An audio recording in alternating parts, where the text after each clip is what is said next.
everyone, it's Joe here. Welcome to the channel.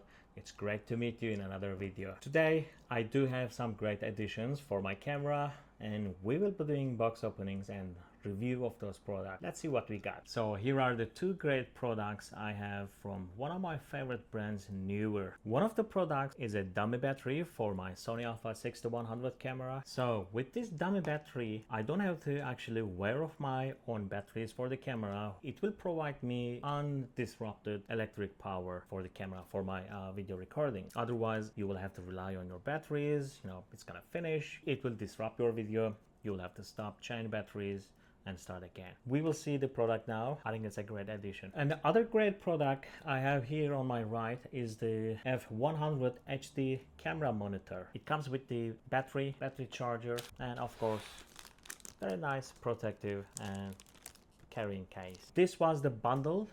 You can of course buy just the monitor, but I prefer to buy a bundle because I didn't have battery for it and I didn't want to buy it separately. So I got the bundle for these two products. I will be leaving the purchase links in the description, so you can also go ahead and check, and however you like, you can make your own selections. You can purchase it for yourself. Let's go ahead, start opening the boxes and see what we have inside.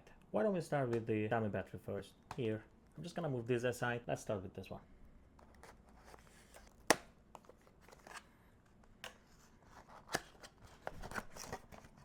And here it is. We have a small piece of paper with warning. Let's take the items out. We have just one part of the electric cord, and here we have the battery. It's in the exact dimension and shape of the battery. If I'm not mistaken, it is FW50 for 600 series, Sonyalpha 600 series, and other part of the charger. And yep, that's all we got. Let's just put these plastics back.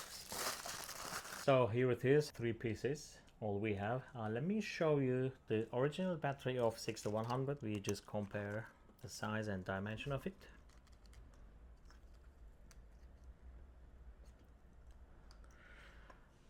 So this is our original battery. We keep it aside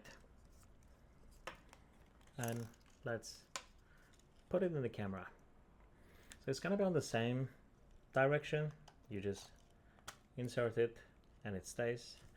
And here on the cover of the battery portal, you have this small piece. You just need to remove that.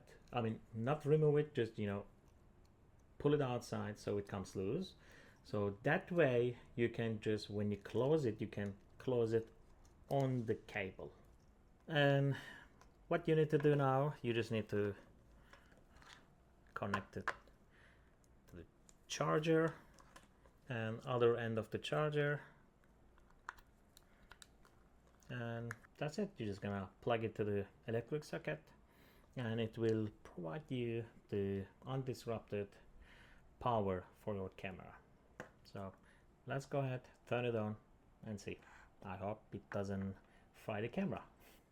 All right, I just connected the dummy battery's charger to the electric socket, and here is one more thing. I would highly recommend plugging this to the directly electric socket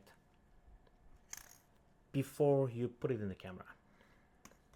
So it's out, and unfortunately I don't see any indication, like there's no small LED on the charger or on the battery that it's actually working. So I'm just gonna hope that it's all on. And what I'm gonna do now I'm gonna place it in the camera, and I'll turn on the camera. So as I say, before you put it in the camera, plug it, and let's just try to see if there's anything wrong. And it looks like all okay. There's no smoke, no weird sound, nothing, no heat. So let's go ahead and try. So we're gonna place it the same way we place our original battery, same direction. You put it and make sure it is in its place And as I showed you before, you know, this small piece, pull it out so we can close the cover of the battery portal. So it's in place. I'm gonna turn on the camera, it's off. And there you go. It looks like, yep. You can see the battery indication shows 100%. It doesn't actually show that it's connected to electric source. It is considering as the battery, and I'm just hoping that, you know, in a long term it's not gonna fry the battery or the camera, but I believe it should be quite safe. So I'm just playing with the camera. It looks like it's just all working fine. Yep, just taking some pictures, and let's do some recording. Yep. Well, everything seems like working just fine. I believe this will be a great addition to your camera as well. On Neewer's website, there are different types of batteries, dummy batteries, so for different brands and models. As I said, I'm gonna leave the link in the description. You can go ahead and check it out for your own camera you have. I really believe that this is a great addition to your camera. Instead of keep using your batteries and wearing them off, just use this dummy battery. And the cable is actually quite long, so it gives you, you know, more availability and flexibility. Rightfully, some of you may say you can already use this camera with, you know, charging cable when the battery is inside from this socket, so you can provide the power. But don't forget, you know, you are still using your battery, so it's still gonna wear off your battery because you are actually using the battery and at the same time you are trying to charge it. So on a long term, it's gonna damage your battery. Let's go ahead and check the second product, the F100 camera monitor. Let's open the box and review that one. Let's go ahead and open the box. Let's open the monitor box first, and then we go ahead for the case and the battery and the charger. Break the seals. And here we go. Here it is. Let's take it out of the box. The first thing is, of course, the monitor itself, and there are more things underneath. We have our instruction manual. I always recommend reading and referring this manual if you really don't know and not sure how to use the product. Other things we have here is the sunshades. So this one, you know, with these clips you will be placing it on the monitor, and this is the sunshade.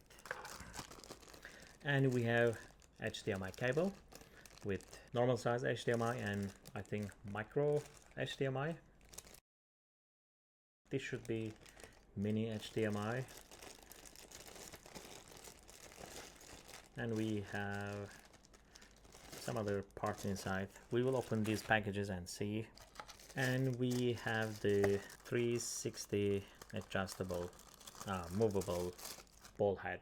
So here it will sit on the camera's hot shoe, and here you place the monitor and you can adjust it any way you like. That's it. Of course, you don't have to use it on the hot shoe, like if you have, you know, camera cage or gimbal or any other additions, you can of course use it. What I'm showing here is, you know, standard universal size hot shoe attachment. Okay, let's just take the monitor out of its plastic.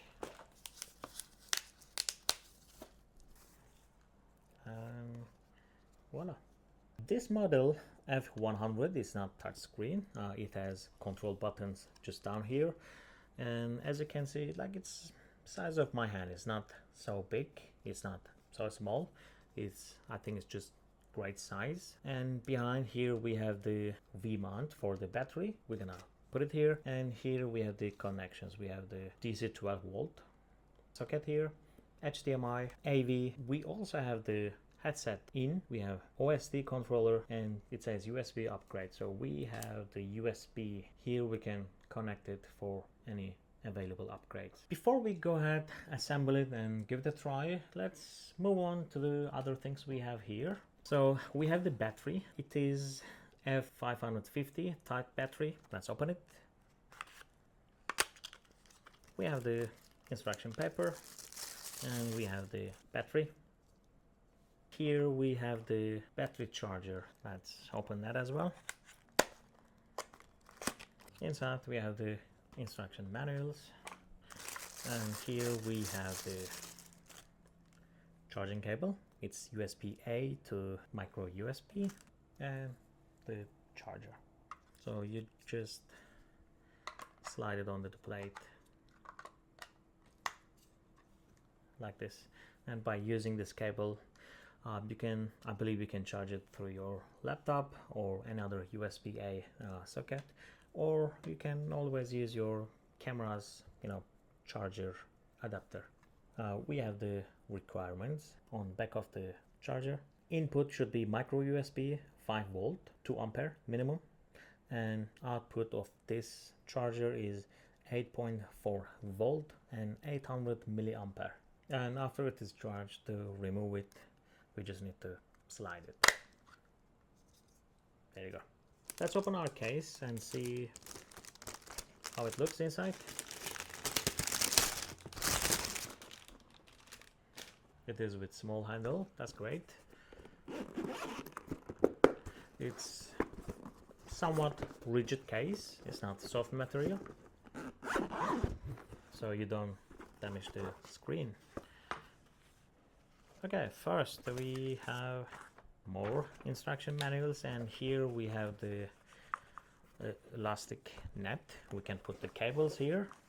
Put the monitor, the screen facing down to the sponge, the soft place, and this part will be going inside the cut. And there you go. That's it. And let's actually see if everything would fit here. The sunshade. And I'm not actually gonna put all the cables, I'm just gonna put the one I'm gonna use, the standard to micro. It would. Yep.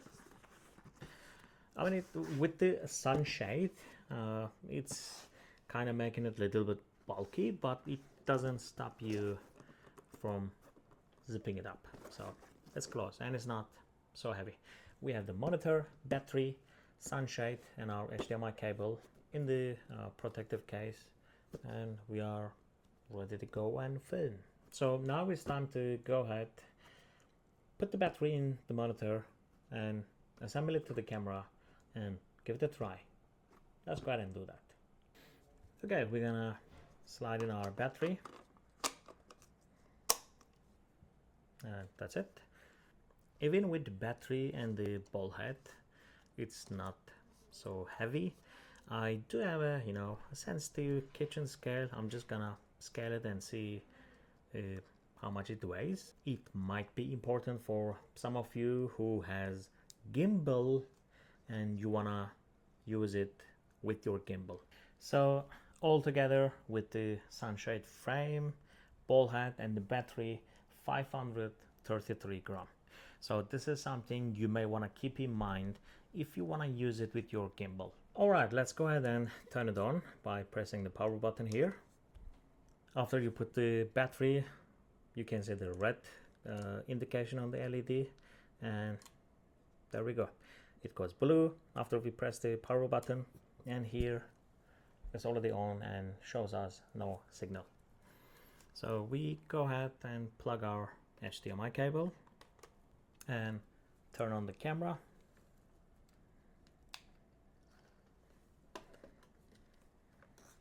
And when you first connect it, it may not give you the signal, it may not show anything. Remember to adjust your HDMI settings. I went to the menu of my camera and I chose auto detection for HDMI resolution, and then I was able to get the signal between my camera and the monitor.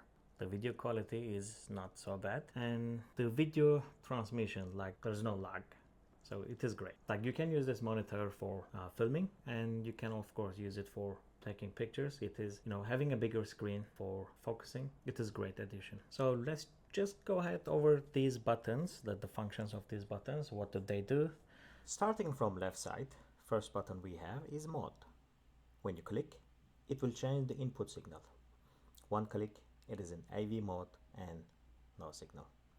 Click again, it is back to HDMI and we have signal. As this monitor has built-in speaker, when you click on right and left buttons with no selection, you will be able to adjust the volume. When you click on the menu button, it will open the OSD menu, and here you can make display adjustment, such as changing picture mode or color temperature. On the next setting selection, you can change the OSD language to multiple options. You can change the aspect ratio, change the no signal color. You can also change OSD menu transparency as well as OSD menu position in horizontal and vertical positions. And down under, you can also change OSD menu display time. You can also access software upgrade and reset selections here on this menu. In the next settings, you can access center marker and save frames, which mark the selection on the screen, and image freeze to freeze the current active image on the screen. Image flip will allow you to select to rotate image screen. Check field will allow you to switch between monochromes. P2P, the display method, makes the resolution of the image consistent, and focus assist. And in the last setting selections, you will be able to adjust the shortcut of the function buttons. So with this 7-inch camera monitor, you don't really have to struggle with your tiny monitor you have on your camera. And you see, for example, in this 6100 Sonyalpha 6100 camera, it flips. You can flip the display, but the moment you connect any microphone to the hot shoe or any other attachment, you are not able to see the screen. So this monitor is a great addition to this camera. These two additions I strongly recommend you as well if you are using your camera's battery and you don't want to wear off. So you can go ahead and consider buying one of these dummy batteries. And also if you are struggling with that small screen you have on the camera, you can go ahead and consider buying this Neewer F100 7-inch display. You can find the associated links in the video description. You can go ahead and check the products out for your camera, for the model and the brand you have. They have very wide selection on their website. I'm sure you will be able to find the one fits and suits your needs and your camera requirements. Just go ahead, click the links and check them out. Thank you very much for watching the video. If you find this video useful, please don't forget to hit that like button. And if you have any other questions, please drop it in the comments. I'll do my best to respond. Don't forget to subscribe to the channel for more of these videos. I will see you on the next video. Be safe. Bye now.